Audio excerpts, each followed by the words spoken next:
Um, Sure.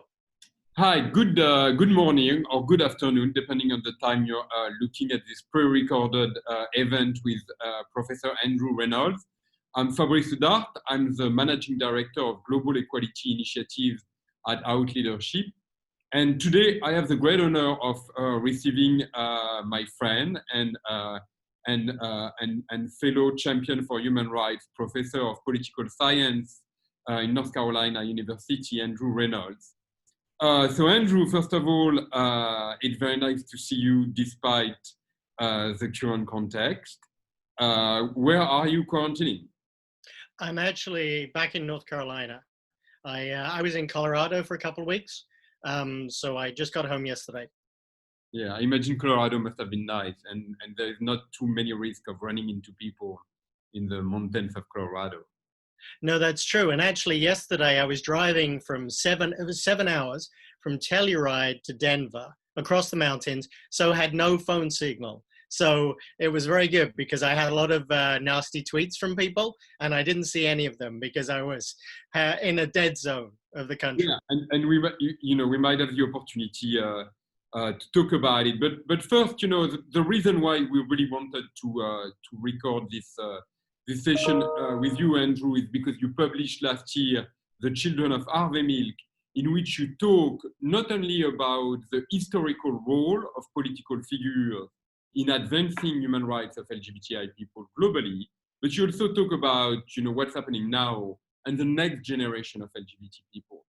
So my first question to you, Andrew, is why did you decide to research and write this book? Well, I suppose from an academic sense, it hadn't really been done before. The field is obviously pretty new because now we're starting to get a critical mass of out LGBTQ politicians. But it's only in the last few years that there's been a number of them that you could look at. So it was an interesting sort of cutting edge question for me as an academic.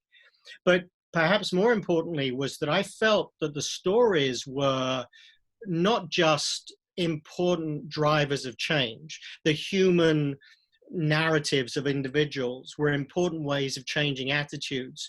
But at the same time, they were fabulous nonfiction narrative constructs in the sense that they were really compelling and they were often cinematic and they were often sort of drawn into these big uphills and downhills of personal struggles and achievements. And the people that I was interviewing and focusing on just came from very difficult situations, came from places where in most countries they've been told they could never be leaders or legitimate leaders of society because they were gay. And so they were coming from difficult places, but they'd achieved remarkable things. They'd achieved the highest levels of legitimacy in their societies, and many of them had achieved public policy changes, legislative changes. So rather than a very academic book, I thought the material was really good to try and understand how change happens through these really compelling stories of individuals. Yeah, and so one of the things that is kind of fascinating is that in the LGBT culture, the first openly gay politician or elected official is Harvey Milk. But something you point out in the book is that there is actually several people before Harvey Milk, including people that were LGBT but were in the closet and still contributed to political life. So is Harvey Milk the first LGBT official ever elected? No, so I mean, as you say, I think before Harvey Milk, there were a huge number of closeted LGBTQ leaders, both elected and non-elected, whether they were kings, whether they were queens, whether they were presidents. We've seen people who were unable to be open about their sexual orientation in leadership for centuries. You start to get some people who are sort of in the glass closet. They're not acknowledging their sexual orientation, but politically in Europe, there are people who are known to be gay or lesbian or bisexual. And that certainly happens commonly in the United Kingdom before the 1970s. And then you start to get the people who say in public, in the newspapers, on TV, yes, I am gay, or I'm bisexual, or I'm a lesbian.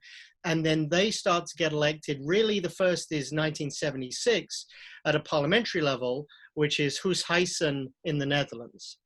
But in the United States, there were a few local elected officials in the early 70s, long before Harvey Milk, who were out about their sexual orientation, out about being lesbian or gay.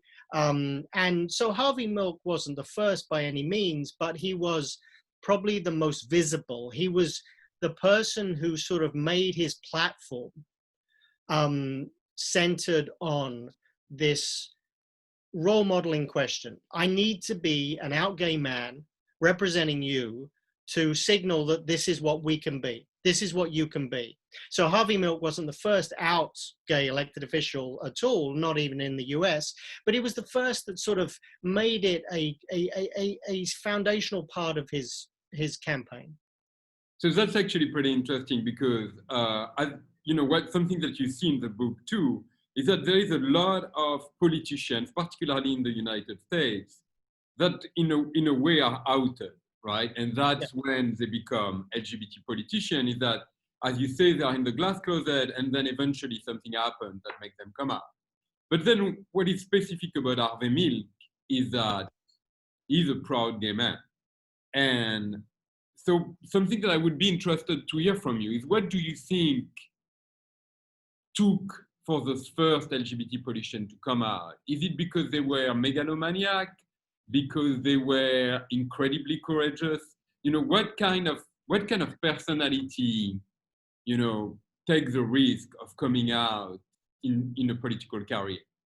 Well, let me first say that, my research showed that politicians before 2000, quite a lot of parliamentarians, the vast majority of them were outed.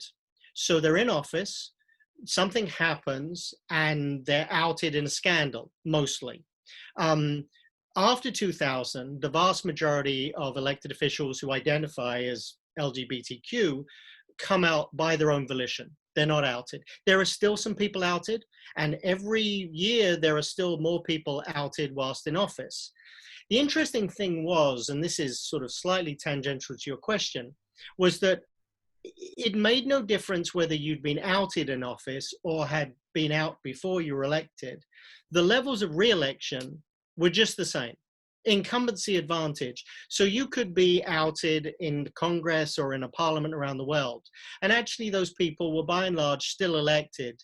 They weren't tainted by being outed. In fact, I think a lot of the politicians who were outed in ugly or even quite soft ways felt so unburdened by the secret afterwards. The weight had lifted from their shoulders, and they actually became much better politicians because even though they'd been outed, they suddenly could be authentic, and they felt they were no longer constantly hiding their sexual orientation. But the people who, who run for office as an out politician, even early on in the 70s and 80s, I just think they run the gamut of different types of personalities. Yes, some of them are very, very egotistical, just like everybody else, Equality means that there are egotistical people in the queer community just as much as the straight community. Some of them are driven by a sense of, look at me, look at me. But a lot of them, I think, are driven by a sense of, I wish I had had a role model when I was growing up. And maybe now I can be that role model. And they start to get the letters, the emails, the phone calls of the young kid who phones them up and says, thank you for what you did, for being elected, for being in the newspaper, because I've never seen that before. And I didn't think I was allowed to be a councillor or a mayor or a member of parliament because I was gay or bisexual or a lesbian or a trans person. And you have made it possible to me. And those politicians, I think, are the majority. They are people who just really think that you need to be visible for the next generation. And it's very worthy. And even today, you know, I mean, just in a tiny micro way, my position, most talks I give at the university setting, you know, academic seminars, I make a point of explaining who I am and saying, I am an out bisexual or pansexual man, right?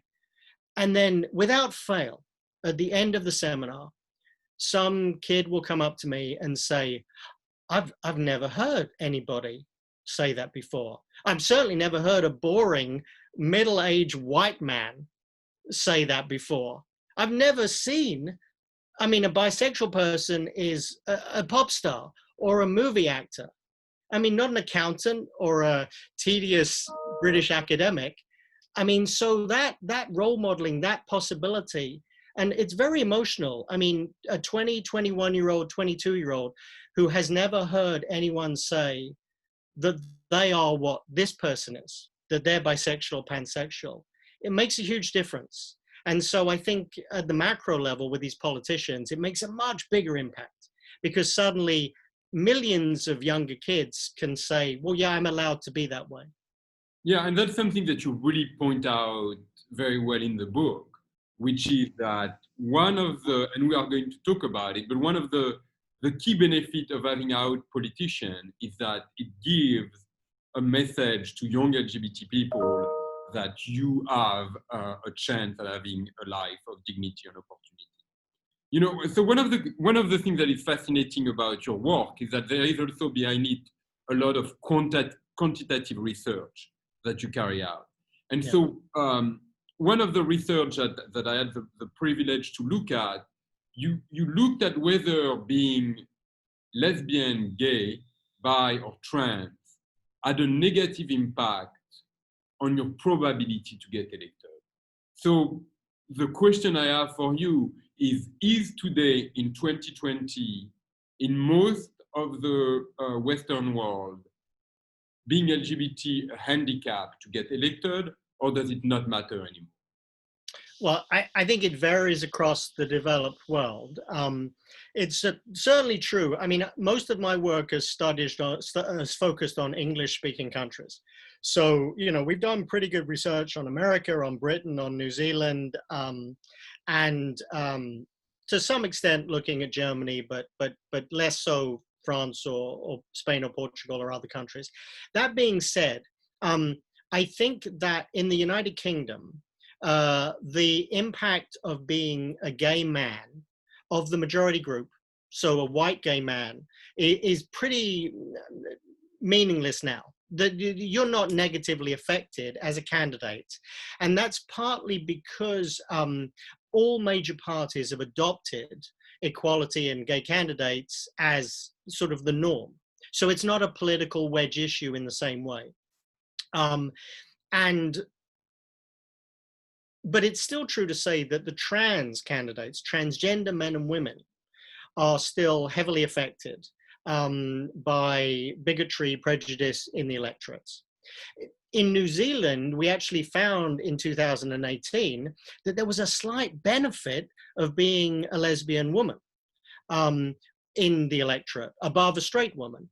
And again, that may have been idiosyncratic for the time, but New Zealand has lower levels of prejudice in their electoral voting behavior. I think the United States is still showing it's tougher to get elected if you're a gay man. It's even tougher if you are a gay man of color, Latinx or African American or Asian American.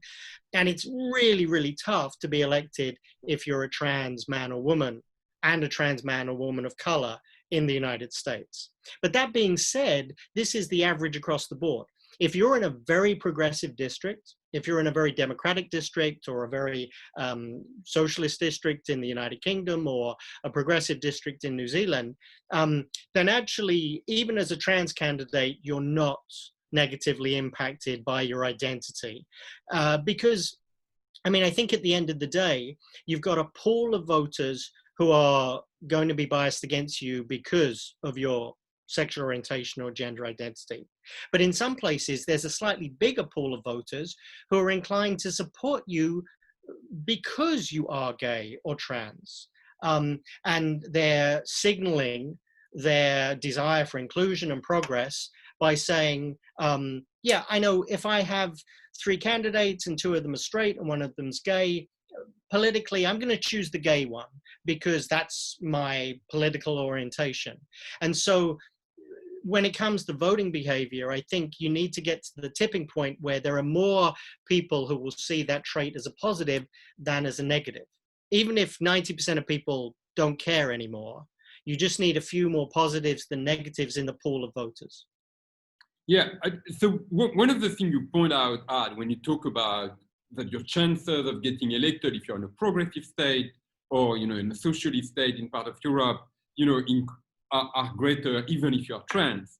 So that brings me to my question of, you know, in the United Kingdom at times it appeared to be less of a left versus right issue and maybe less of a conservative versus progressive issue. You know, can you talk to us about whether LGBT voting is increasingly, and LGBT representation is increasingly becoming bipartisan, or whether your idea is that this is always going to be progressive LGBT candidate versus conservative candidate? No, I think, you know, we're sitting in America, which is somewhat idiosyncratic. I think the rest of the world, the trend has been that LGBTQ people are now less partisan and the issue is less partisan, and the major parties almost all embrace equality as a plank of their platform. So it's not just in the United Kingdom. I would say there are conservative LGBTQ voters and representatives in Sweden, in Denmark, in Norway. The French National Front, and you may know this better than I, received a not insignificant number of LGBTQ voters and in a the last... lot of executives in the Front National happens to be gay men. Right, and the celebrated deputy, you know, came out as a gay man as well. So we're seeing the Swedish Democrats, a pretty far right-wing party. We're seeing some Danish Pim Fortuyn in the Netherlands, you know, a decade or so ago. Again, a more right-wing politician who was openly gay. In Europe and the United Kingdom, the right has embraced, to a large degree, equality along the lines of sexual orientation as part of its platform, which is transformational from 30, 40 years ago, obviously. There are more conservative gay members of parliament in Britain than any other party. And that was sort of triggered in the 1990s with David Cameron when they adopted a positive view of homosexuality and introduced the pathway towards marriage equality and all those things. I would also say that that's the trend in Latin America. Like, we're seeing a lot of conservative voters, clearly not everywhere, and not necessarily in Brazil, but in other parts of Latin America, you're seeing conservative gay politicians in Peru, in Chile, in Bolivia, in Ecuador, and you're seeing conservative LGBTQ voters. It's like taking the queer issue off the table for partisan politics. And you know, I think it's hard to look at the rest of the world outside of Latin America and the United and Europe, because there are so few abilities to even be open about your sexual orientation, and there are so few politicians. But I would say that the trend in Japan, in Thailand, in the Philippines, in all these places is going to be that you're going to have LGBTQ voters and politicians of the right, not just the left. And I think the US is still so unusual and idiosyncratic in that it's not just there are so few Republican gay politicians. It's that the Republican Party still embraces a pretty homophobic and certainly transphobic platform. They make no bones about it. And that's unusual because the rest of the world has sort of moved on from that. But the Republican Party under Trump and even under people before is still pretty adamant about pushing away gay voters. Well, so, you know, talking about that, talking about the specificity of the United States, which, you know, is crucial because if you look at the Children of Harvey Milk, a lot of the history of LGBT politicians start in the United States. And then in a way, that has an impact on other countries. So representation of LGBT people in parliament, I mean, in the House, is still very low. And I think there's only 2 senators that are out LGBT people. How do you explain the big difference between the United Kingdom number of out representatives or MPs and the United States, where I think there is 7 out congressmen and congresswomen and maybe 2 out senators. How do you explain the difference between the UK and the United States in terms of number, of sheer number? Well, I think the first thing is, the party gatekeepers. So in any country, the party gatekeepers, the largely the men at the top of the party hierarchy, decide who the candidates are. And in the United States, Republicans are still incredibly shy of running any high-level gay candidates. And so those individuals, even if they're true believers as Republicans, are just not getting selected. And up until quite recently, I would say the Democrats as well were quite gun-shy about running LGBTQ candidates in districts that weren't completely safe to them. If they were competitive, the Democrats also wouldn't be running candidates. And there's so much money in politics now in the United States. It's so difficult to be, win a primary, that it really makes the barriers very hard to marginalize communities, whoever they are. So women, people of color, LGBTQ people, it's just a higher hurdle to jump through. In the United Kingdom, I mean, I think we have to give credit to David Cameron and the Prime Minister of the Conservative Party in the 90s, because he had, for a time, what they called the A-list, where they literally placed gay candidates in winnable districts in the United Kingdom, and that normalized the situation. Because once you are represented by an out gay man or a lesbian woman, people are far less concerned about it being an issue. I mean, there's a parallel research in India, which I think is fascinating, about women in politics. India has a third of its lower level seats, councillors and mayors reserved for women. It's a massive controlled experiment, and they alternate randomly which seats are reserved for women. So over the last couple of decades, researchers can look at India and say, okay, how does it affect voting behavior of men if you have a woman mayor for 1 term? And then if you end up having a woman mayor for 2 terms or 3 terms?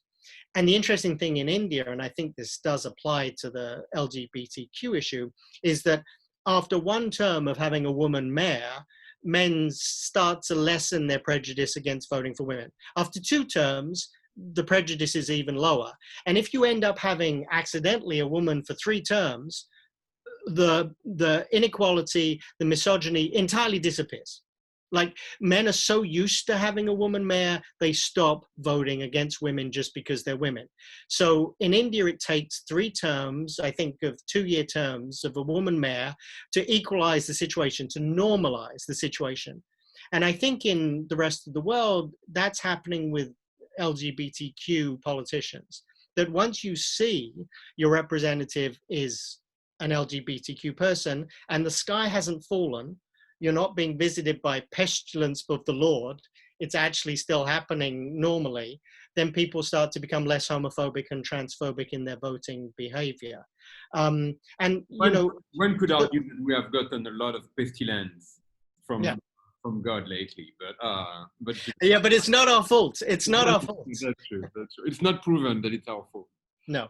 What I love is that you talk about the benefits of elected LGBT officials. One of the benefits that you mentioned is that it sends a powerful signal to LGBT children and teenagers and young people that they are part of society. It gives them role models, which probably we completely lacked until maybe 20 years ago. Yeah. You talk about, in the book, you talk a lot, and we should probably talk about it, about how having public figures that are LGBT ultimately also improve acceptance in the general public. But something that I would love to discuss with you is that it's not only about that, it's also about decision making, right? Yeah. Which is that, if you have LGBT politicians that are that are kind of representing the community in decision making, then decisions maybe are more adapted to the needs of the community. So could you talk about, why representation matters ultimately? Yeah, no, I think that's very true. And we would all understand that if you're not in the room as a community, then your voice isn't heard and your perspective on those issues are not heard. And especially if it's an LGBTQ issue of public policy, whether it's health, homelessness, drug use, whatever it may be, if the LGBTQ politician isn't in the council chamber or isn't in the parliamentary chamber, then that voice is not heard. I mean, we have had a perfect example in North Carolina, the state that I currently sit in, when we passed a very transphobic bill about penalizing or threatening trans people about the bathrooms that they used in North Carolina. It became a huge controversy, and that was passed in a legislature of 170 people that had 0 LGBTQ people in the chamber represented. Now we have 5. And I don't think that bill would have been passed with those 5 LGBTQ people in the chamber 4 years ago. Because we know that if you're in the room, if you or I or anybody else is sitting there at the table, it's just tougher to be a bigot. It's tougher to relegate that community out of sight, out of mind, and not think about their issues if that community is not sitting at the table. And so, I mean, that's one big part of representation. It lessens prejudice because people, even the most extreme bigots, are cowed from saying it to you to your face. And I also think that there are so many stories of friendships forming across, sexual orientation and party divides. We have politicians around the world who, once they sit in the chamber with their colleagues from other parties and their own party, they just become friendly. And, I tell a story in the book about a Washington state senator who has 4 kids with his husband, and he sat next to a religious Mormon senator in the Washington State House for a good dozen years. And when the marriage equality vote came, she turned to him and said, I may lose my family over this, I may lose my church over this, but I can't vote against you anymore. You're my friend. I know your kids. I've held your triplets. I mean, it goes against what I was brought up to believe, but I cannot vote against you anymore because you're my friend. And so and those micro stories that are very moving, I think, are replicated around the world all the time. That suddenly, it's not the random anonymous gay. It's Frank, or it's Brian, or it's Fabrice. It's somebody we know, and it becomes a real issue. And I think that happens as well in legislative chambers. Yeah, so, to me, it's very interesting because that question of representation also taps a lot in the work we are doing at Out Leadership on corporate boards of directors. And, I just carried out a survey of the 5,676 of directors in the Fortune 500 companies. And we found that 24 or 0.42% are occupied by LGBT people. Sometimes 3 seats for 1 person, but it's kind of abysmal. And so that kind of leads me to that question about complacency in the community and the role of tools like the Victory Fund in getting us increase our representation. And so it's basically a dual question for you, Andrew.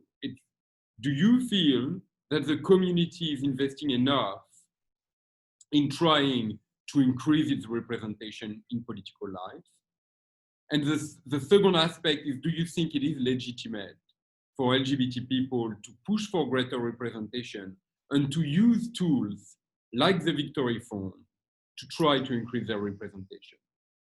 Yeah, I think representation, it's something that I've spent my career studying and is incredibly important. It's not the only thing by any means, but I think if there's complacency that a lot of the laws have been changed and things are done and we don't need representation anymore, then that's very problematic. Because even if you're talking about, just representation today, there is a huge undercount of bisexual, pansexual people and people of color and trans people and non-binary people. So while gay men and gay men of the majority group in a society do have some representation, and lesbians have a smaller amount, but some, parts of the community are still almost entirely voiceless. And at the same time, while there's marriage equality in many parts of the world and equalized legal systems in many parts of the world, even in those countries that have made progress, the West, the indicators of hurt and difficulty in the community, especially the younger community, are incredibly high. Homelessness, drug problems, imprisonment, food insecurity, depression, mental health disorders, inability to get the sort of job that you want to get, and basic discrimination on the streets, all of those things, and suicidality rates as well, are much, much worse for the LGBTQ community, especially younger people. So we are nowhere near achieving parity, achieving a state of grace in society. So we still need to push for representation because that's one part of how change and improvements happen. It's not the only part, but it's an important part. But I would also point to the work you're doing, that it's not just politicians, it is CEOs and corporate boards. It's the media, it's sports. I mean, I come from the United Kingdom, come from England. We have, I think I calculated about 4,500 professional soccer players. Not a single one is an out gay man.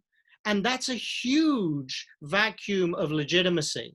It means that if you like soccer, you can still be homophobic, biphobic, transphobic, because you're allowed to get away with that because not a single professional soccer player in the United Kingdom or pretty much in the world is out. Some other sports are doing well, but we see, in American sports across the world, this exclusion of role models in the places that... One could argue that in many places in the world, soccer players have more influence on the population than politicians. Well, look at Liberia. George Weah is the president of Liberia, and he was not going to be president of Liberia if he wasn't, the Golden Boot winner for AC Milan 30 years ago. Yeah. I mean, I think society looks to various parts of, our media and our culture for legitimacy. And if you're a popular singer or actor or sports person, that gives legitimacy to a community. And, some of the breakthroughs in the Middle East have not been through politicians, but they've been through actors or dancers or film stars or singers, where you see a Lebanese or a Egyptian celebrity who's in the media coming out. And that actually changes views. And that actually probably is as important as the political leaders when there's no space to be elected in the Middle East to be as an out politician. So, to be the devil's advocate for a minute, Andrew, which I do very well, some of our opponents on this issue of political representation will say, you cannot slice and dice forever the population. And they will say, well, now you're asking to count the number of LGBT politicians, and you're focusing on the percentage of the seats that are occupied by LGBT. And they would say, well, tomorrow it's going to be left-handed versus right-handed people. It's going to be red hair versus, blonde hair. Where do you stop? So what would be your response to people that say, okay to look at race, okay to look at gender, okay to look at ethnic background, okay to look at religion, but at some point we have to stop, slicing and dicing the population in political life? Well, I mean, I think the simple answer is that if your leaders in society have historically used that trait to marginalize and discriminate against people, right? Just because you're gay, or just because you're trans, or just because you're bisexual, society has historically taken away things from you or made your life more difficult because of that, not because of your personality or achievements or anything else. If society uses that against you, then that trait needs to be at the table in politics to try and redress that historical legacy.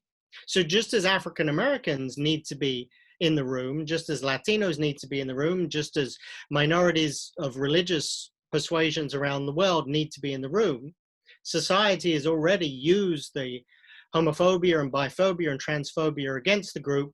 So now the only way, or one of the major ways of redressing that, is to have a voice.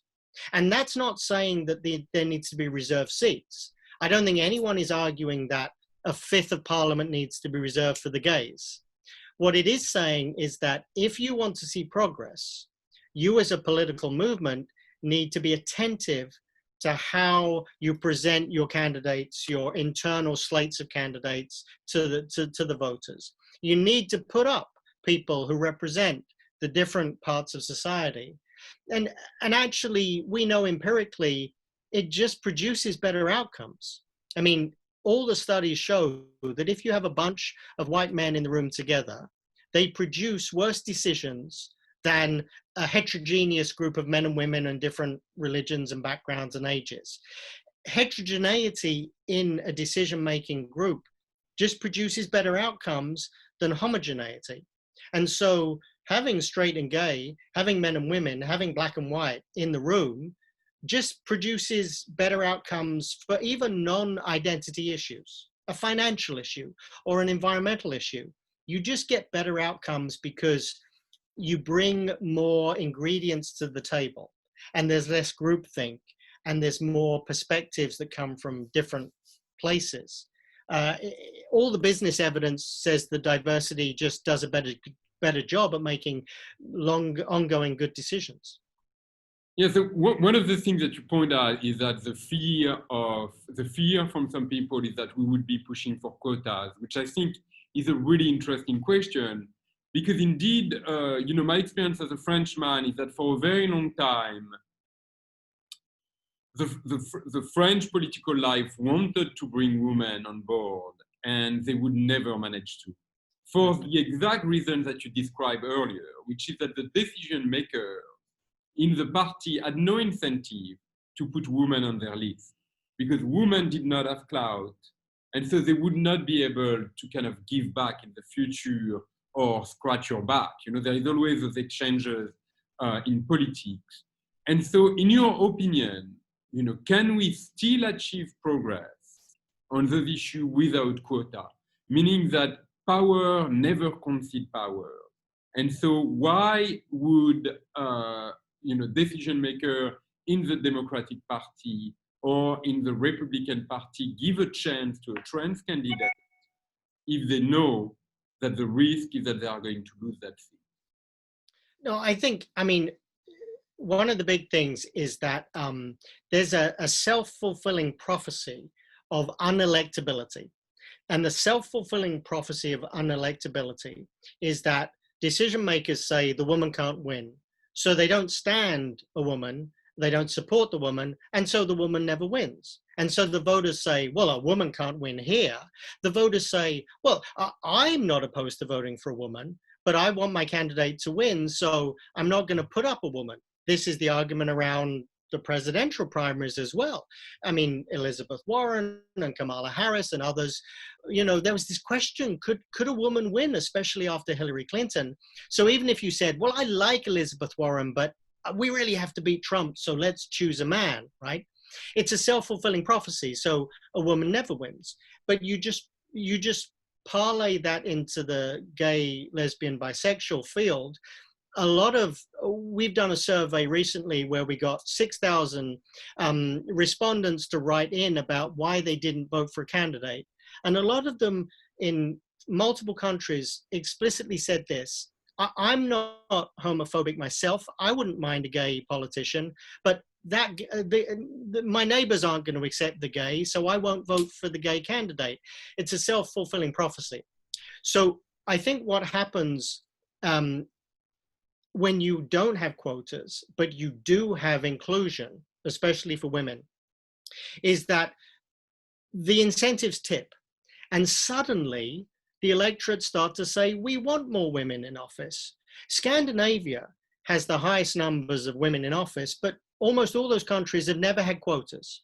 What happened was one party in the 80s or 70s said, let's try and run some women. And the voters liked it. And so they started to win more votes and get more seats. And so the other parties copied them because it was electorally advantageous. It was like a race to the top. It was a way in which of developing women's representation by responding to the electorate, and it became the art of the possible. And I think that there's a lot more people who would vote for LGBTQ candidates than we realize. And if they were given the chance, even trans candidates, to vote for those candidates, then they'd start to be elected and it would begin to normalize the situation. I mean, I think the Democrats could elect transgender Congress people around the country in safe Democratic districts easily. They wouldn't lose them. But the Democrats are way too afraid of doing that because they think they might hurt their chances to win a seat. But until they start putting out serious, good candidates who happen to be trans in their safe districts, we're never going to see people elected. You know, something that you pointed out earlier, Andrew, is that in many ways, the people that have benefited the most for the, more space in political life tend to be privileged, white, gay men, highly educated. And as you mentioned, in a way, representation from trans candidates, representation from, Black, gay or lesbian candidates tend to lag a little bit behind. So as you know, there is a voice in the movement that is kind of saying, that's it, the fight for LGBT rights is over. Do you believe that that gay men that made their way into politics and that succeed in their politics are standing up enough for the rest of our communities to bring along trans people, to bring along people of color? Or do you think that there is a risk that once they have achieved some level of power, they leave behind the rest of the other segments of the community? Well, I think it's a very mixed bag, right? So I've met a lot of white male politicians, gay men, who are incredibly supportive of people of color and the trans community, and do the best that they can to uplift and provide opportunities for those people. But at the same time, and you might know this better than I think there has been a large financial pulling back of support for the LGBTQ community by wealthy white gay men in the United States and in the United Kingdom as well. That's the only data that I really know about, where after marriage equality was pushed through, and after some of the other legal national remedies were put through, they have withdrawn their support. They do think it's done.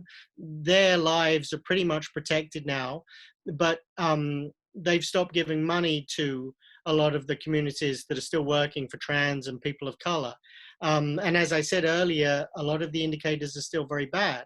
I mean, the United Kingdom, my understanding is that every piece of legislation is now equalized, but there is still massive amounts of homophobia and transphobia in society.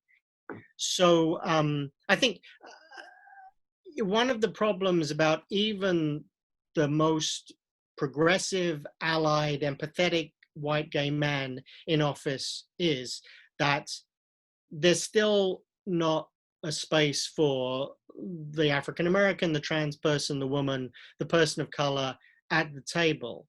Now, it doesn't mean that you don't need the white gay men, the majority group there, but we do need other voices, and it's changing. I mean, the next election we'll see some people of color being elected to the US Congress. as a first there, African-American gay men being elected. We're not going to see the first trans person elected yet in the United States, and we haven't seen that in the United Kingdom either. So there's still a lot to be done. But I think it's a very mixed bag. I think, there are some leaders of the organizations, very wealthy men who have withdrawn their support, but others are doing what they can.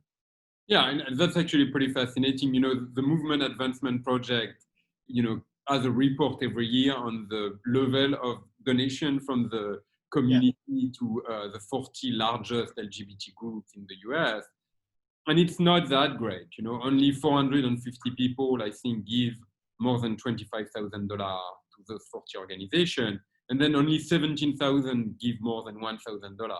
And as you know, there's a lot of money in the community because of the level of acceptance that gay men have experienced in the corporate world. And so we can do more probably to support financially our LGBT candidates.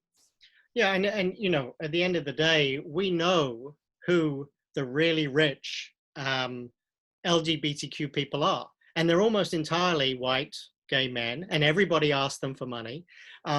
There are a couple of trans women who are exceptionally wealthy, but it's such a tiny pool that it's partly the problem that their resources run dry as well because everybody goes to the same well.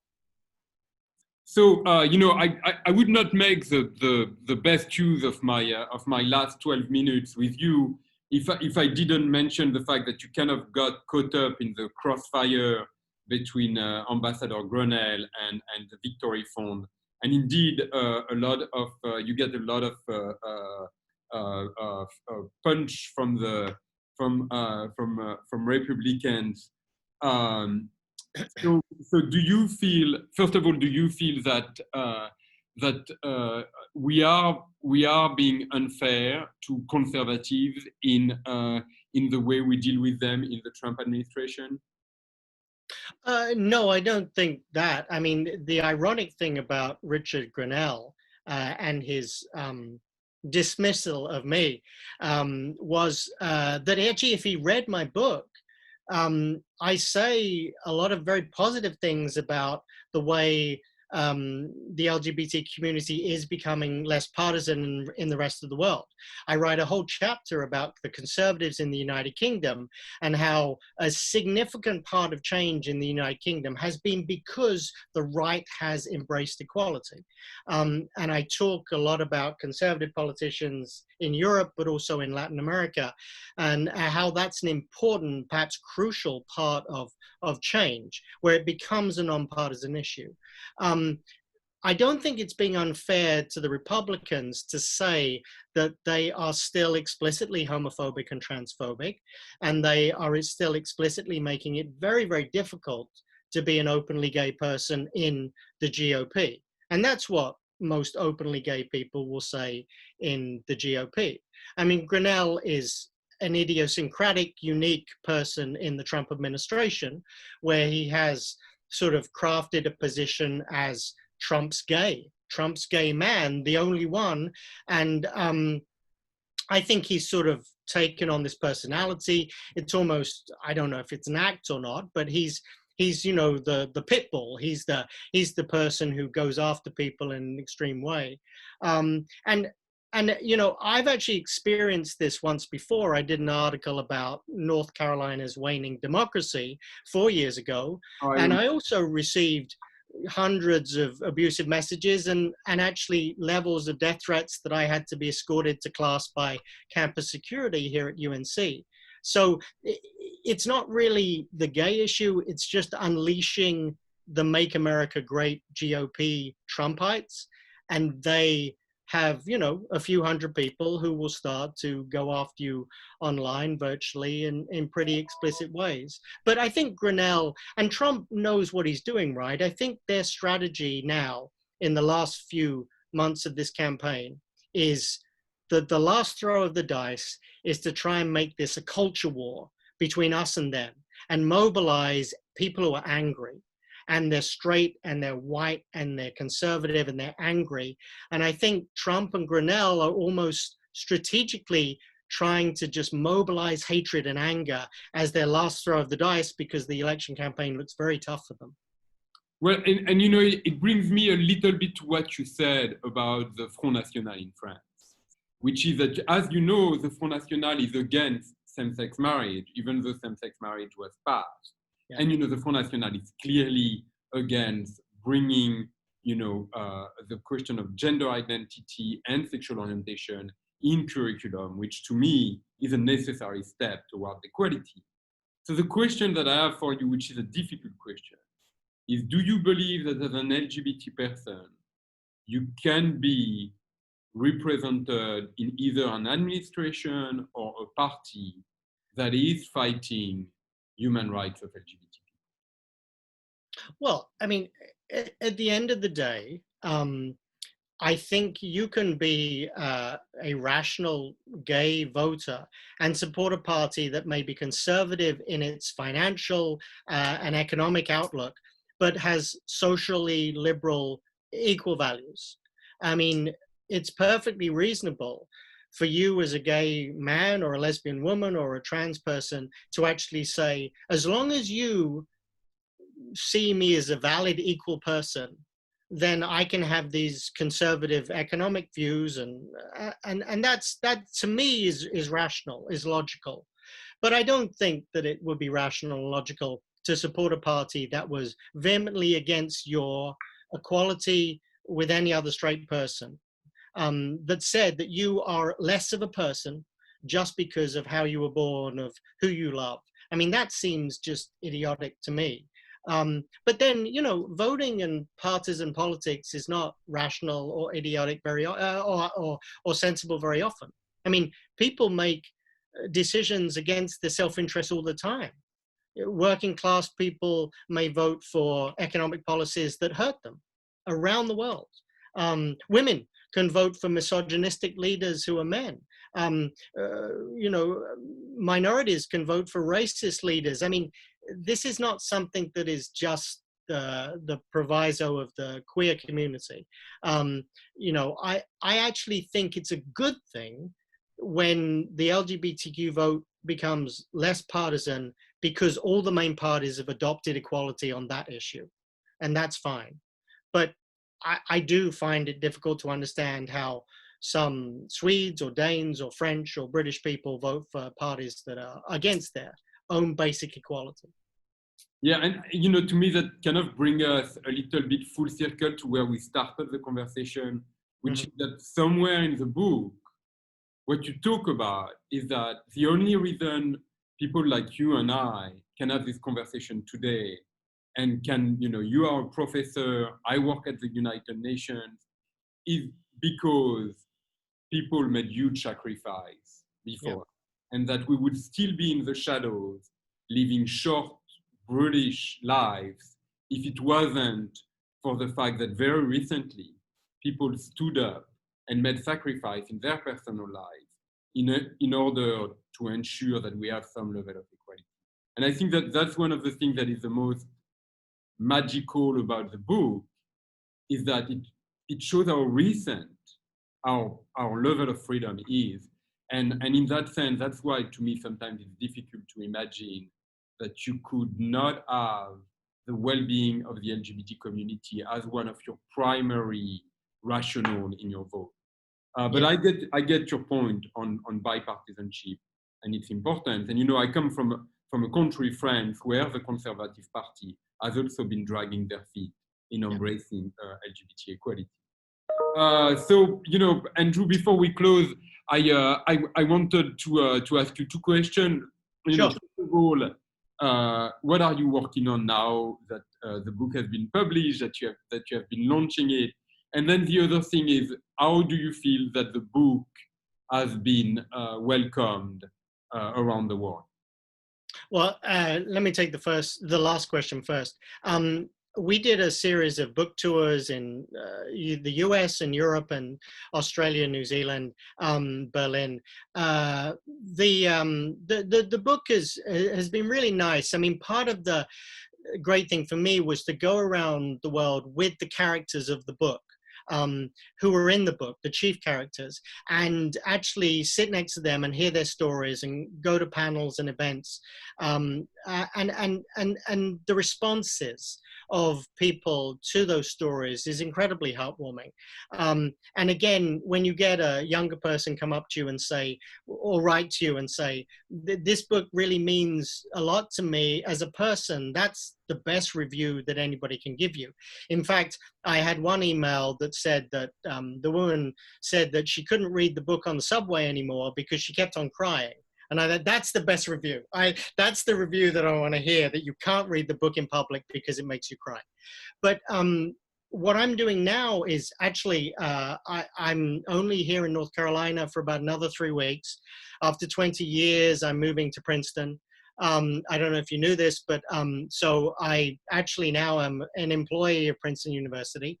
And I'm setting up what will be the first and the biggest queer politics think tank center in the world. Wow. So we will talk more about this, but so we are going to set up. I'm housed at the what used to be the Woodrow Wilson School of Public Policy, now is the School of Public and International Affairs at Princeton, so I'm going to be training students in queer public policy, but also trying to do a whole host of things to think more about LGBTQ politics, study it, encourage and seed other scholars to study it as well.